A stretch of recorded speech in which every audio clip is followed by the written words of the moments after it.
Kiagusini ko ang logoiwek ketinyege ak somanet ko en kasarta nechopchingei ministry nebo somanet koyapta kipsomaninik koityi gradit noto nebo sokol kokakokimit sirindet en ministry nebo somanet Belio Kipsang kole akoyen iguni kokotech klasisiek 1018 ole 1011 kokoteche ministry nebo somanet ak 1007 kokobun lengut nebo NGCDF.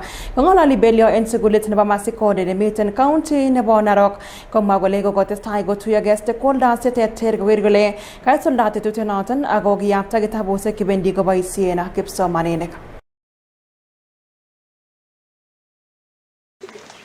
As at now, across the country, government is putting up 11,000 classrooms funded through the Ministry of Education. We are working with the National Government Constituency Development Fund, who are also doing another 7,000 classrooms.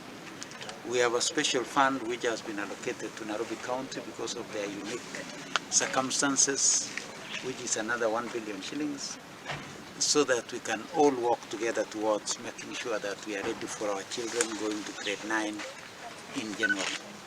I also want to confirm, and Mwalimu has just told me, that we have received books for grade 9.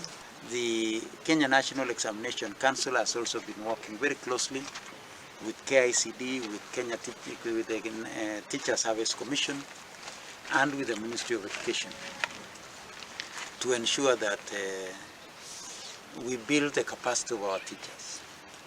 In 2025, what we want to do is that we want to prepare ourselves for the pathways, because in senior school, it is all about pathways. We have 3 pathways, which is STEM, social sciences, and then creatives and sports.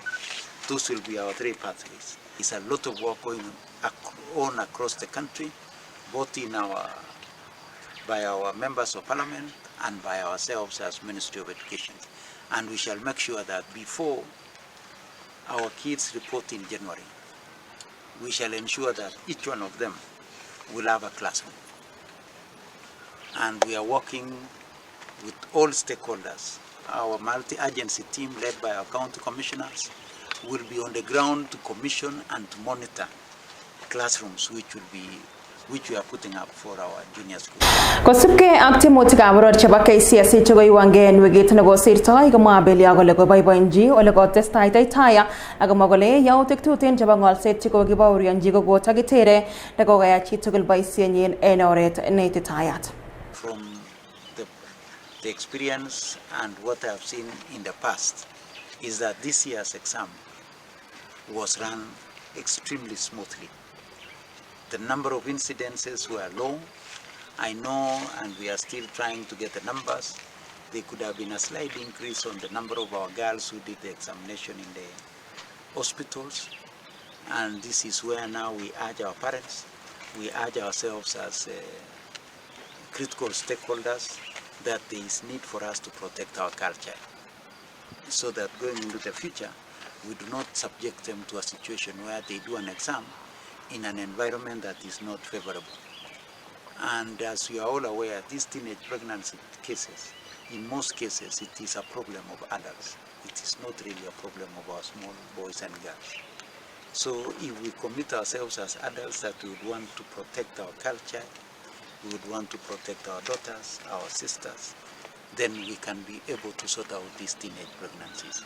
On the small incidences that we had, the CS said we had around 621 students who are found with either unauthorized materials, telephones, and some of those small issues.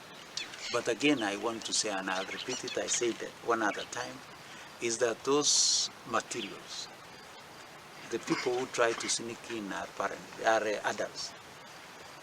Most of it, those kids will not act those things. If our teachers and other adults around the school environment at that time, they are doing